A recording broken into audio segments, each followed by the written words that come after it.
And then came April 9th. General King was the commander of all the forces on Bataan.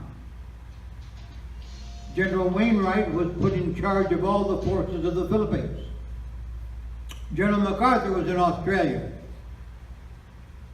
General King had gone to General Homa, the Japanese commander, and Homa said, if you do not surrender by tomorrow morning, we are not responsible for the life or death of your men. General King knew what was going to happen. What no one knows is that on April 8th, General King and General Wainwright received a message from General MacArthur. The message read, in essence, this garrison will not capitulate. If all else fails, you will charge the enemy. That is my order. Did you hear that? That's an order from one general to his commanders. It's an order that must be filled, or you face court-martial.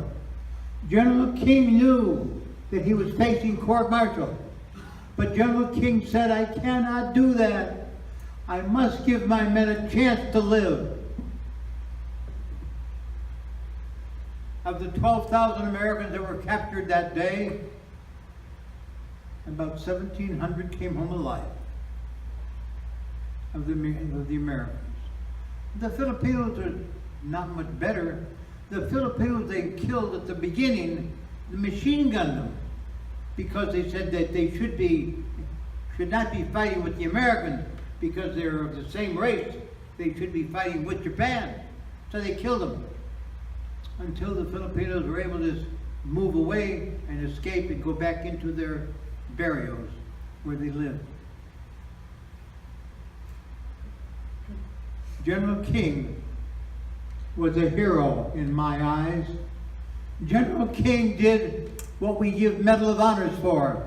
He saved lives. He saved every man that came home. Everyone owed their life to General King, or we would have been annihilated completely, no question. And so we made the death march. It was called a death march, not because of how many died, but because of the way they died. If you stopped, you died. If you had a malaria attack, you died. If you just couldn't go another foot, you died. The order from the Japanese commander was, make these men march to the first prison camp. No food, no water, no rest, make them march.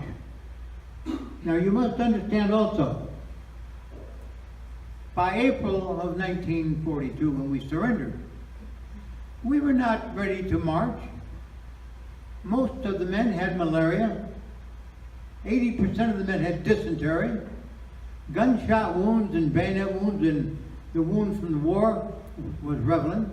We had little medicine, so we couldn't take care of them, and we had to make a march. It was an awful experience.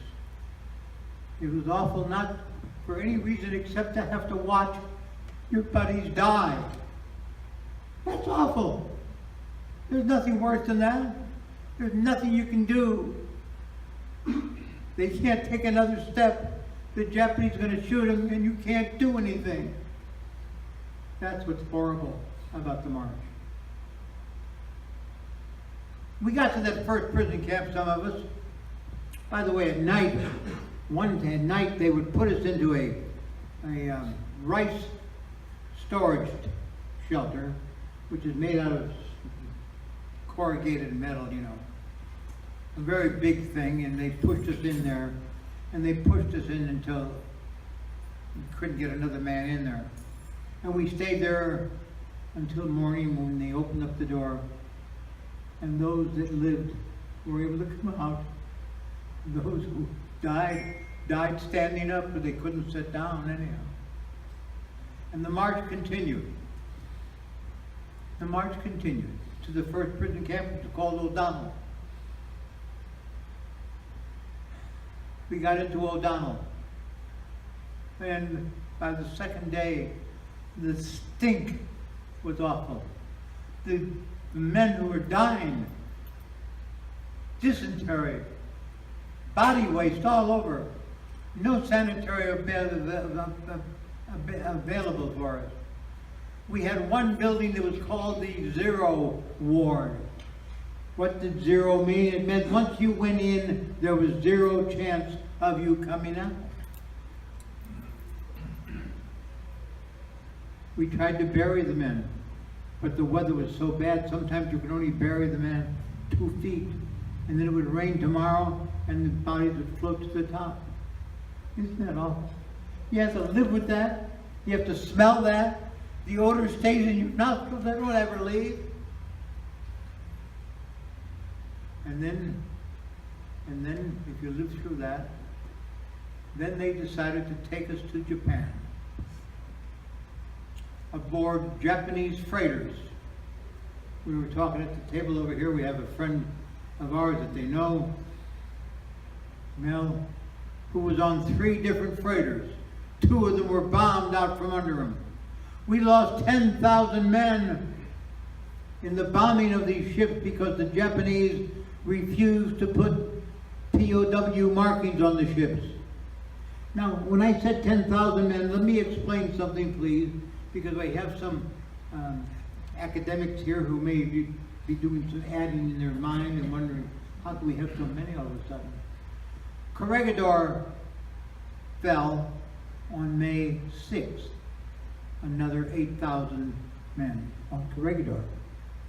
On May 6th also, Mindanao fell, another 7,000 men. So we had all these other men who did not make the march, but they were captured. And they were a part of this group that they wanted to send to Japan. We were sent to Japan for one thing. We were going to become laborers, slave laborers. I became a slave laborer for Mitsui. I shoveled coal in a coal mine for 3 years, 12 hours a day, every day. The only way you got out of work was if you had something wrong, like a broken bone. So sometimes you had to do what? You had to break a bone in order to get out of work for a few days. So hands were the easiest, fit with the next, arms were the third. Anything that you could break, you could get a couple of days off. That's how we got out of work, a couple of days. There were many of the men that were killed in the coal mine because the coal mine was a mine that was closed in 1936 because all the coal that was safe to take out had been taken out. And we were there to salvage it and try to take out the coal that was supporting the ceilings. That's what we were doing. So this is our life in prison camp. This is how we lived. If you didn't work hard enough or didn't work fast enough in the coal mine, you were beaten by the coal mine workers. Pickaxes, hammers, shovels. That's how they would beat you. And you couldn't fight back, you understand. That's what I'm trying to say. You can't fight back. You can't take a swing at them. Because you know if you take a swing at them, you're dead. No question about it. So you have to take all these things. And you know you shouldn't, but you do. And so you live that way. I ended up with black lung disease, which the Dr. Sandrigan found here some time ago due to the coal dust that ended up in my lungs. That's my, I carried that with me always. Everybody said, what do you have with you from Japan? Oh, I got that coal mine, yeah. And so we did that. Now I have to go back for a minute because I want to share with you the end of the story that I started. And I'm watching my time really, because I know that you have things to do also.